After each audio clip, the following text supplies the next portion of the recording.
My name's Paul Wellard, I live in Perth.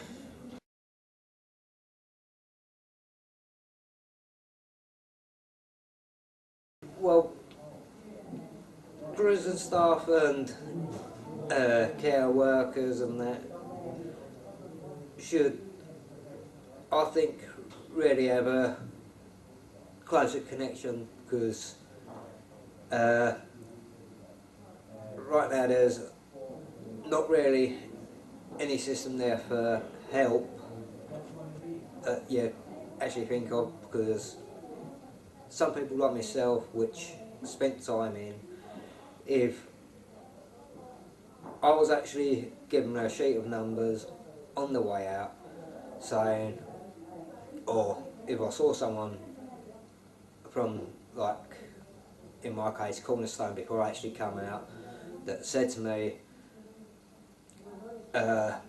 you might not actually realise it yet, but you might need help and support when you've been liberated.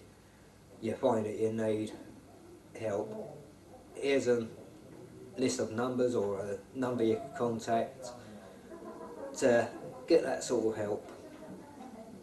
And if it's given to you like you're on your way out the door or whatever, to be given that sheet of numbers to see you've actually got it there. So if in a day or two's time you find, like I did, this isn't right, it's not helping, and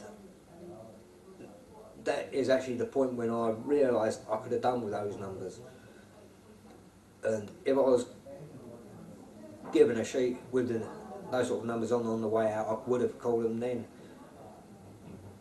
But whereas in my case, where I didn't have that, it was search around, it was try to find things out, and at the same time trying to cope with doing things the best I could.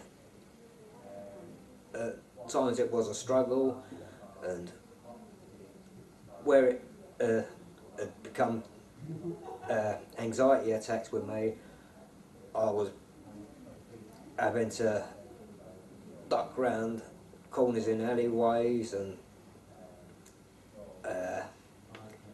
it affected me in a physical way as well, because several times I thought, it started going through my head, because I thought, oh, you watch, I'm going to be grabbed for shoplifting on the way up, because I was fine all the time I was doing the shopping, but sometimes got to the till, I started getting sweaty, shaky, and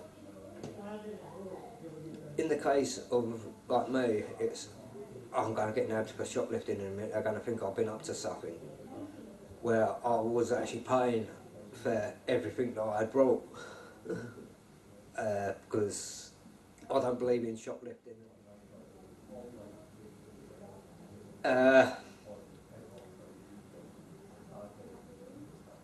That is the sort of time where, like with me, I realised I needed that support, and at that point I had to search around, as I say, and find the support myself. It was just the fact that I've done charity work with homeless people and that in the past. I bumped into someone I knew, and he went, well, I'm on the criminal justice myself. Oh, what are they? Where are they based? He gave me the telephone number, the address, so I could go in and say, look, I'm not coping here, I need help. And that's where it would have come in handy. Instead of me carrying on, or trying to carry on, with struggling, to have had like the telephone numbers at that point, just go, first, oh, I'm not coping, I need help, and sheet of numbers there to say places or people that you can ring to get the support you need.